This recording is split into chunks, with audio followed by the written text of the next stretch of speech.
Subukan natin kung namamatay siya pag wala siyang solar panel na source. Turn off natin yung solar panel. Ayun. Namatay siya.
What's up guys? Welcome back to my channel. To this video ay gusto kong share yung nabili ko na solar adjust controller.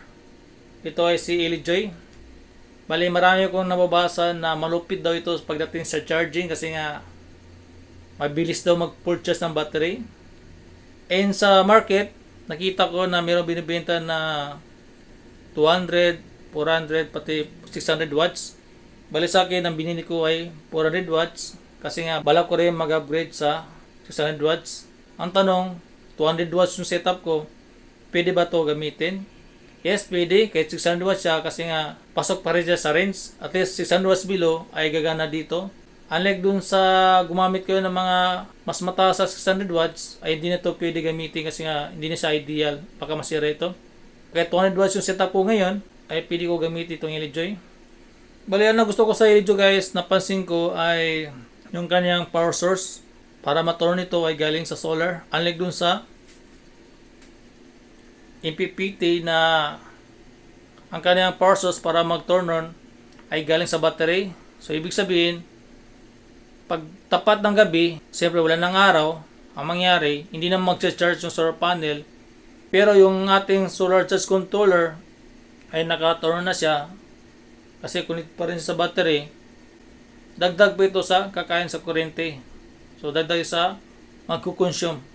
Bukod sa kakain ito ng kuryente, itong ating inverter, pati ito ay kakain ng kuryente. So ang mangyari yan, baka mas mabilis malubat yung ating battery. Kasi nga, active pa rin ito kahit wala ng araw.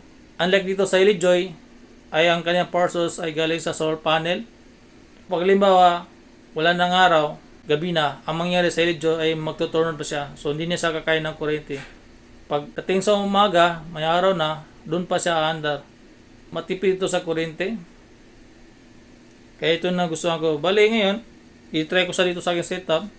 Tanggalin itong blue na MPPT para makita ko rin kung anong meron dito. Tapos paano sa settings. Okay? So ilagay ko muna ito. Okay guys, nalagay ko na ang aking Ilijoy na solar charge controller.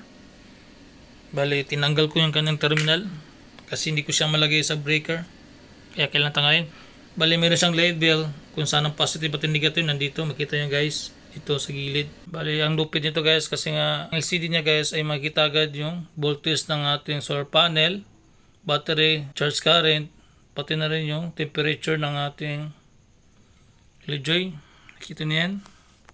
So dito makita yung PB, mayroon siyang voltage na 15.18 volts. Nagabago yan, naging 21. Tapos yung ating battery voltage, 13.9.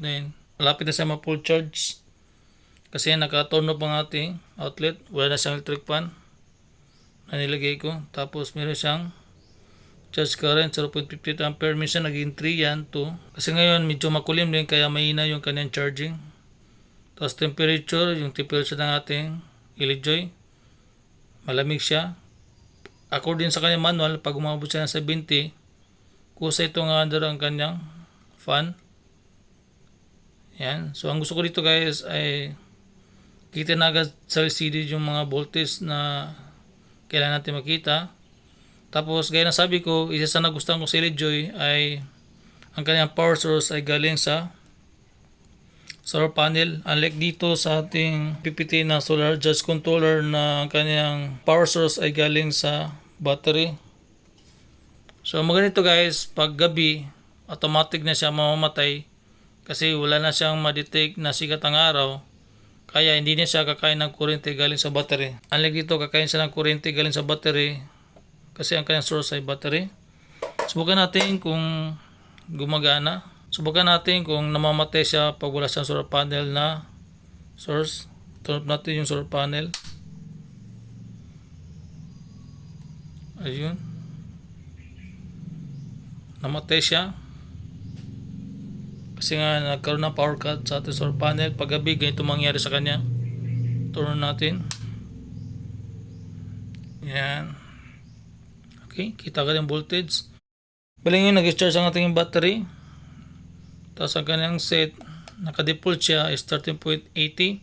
So may default setting siya na pang acid or gel battery. So hindi ko nagbabago yung kanyang configuration. Sa future, kung mag-grab ito ng battery, gagawin natin LiPo battery yung ating setup. Kailangan baguhin natin yung settings dito banda. Kasi pag di natin nilagay yung tamang timpla sa configuration pag di natin nakuha yung tamang timpla sa ating solar charge controller, ang mangyari, masisira agad yung battery natin. So legit nga na maganda talaga yung LEDjoy. Tapos pagdating sa price, mahal ito kasi nga 600 watts, nasa 2,000 plus.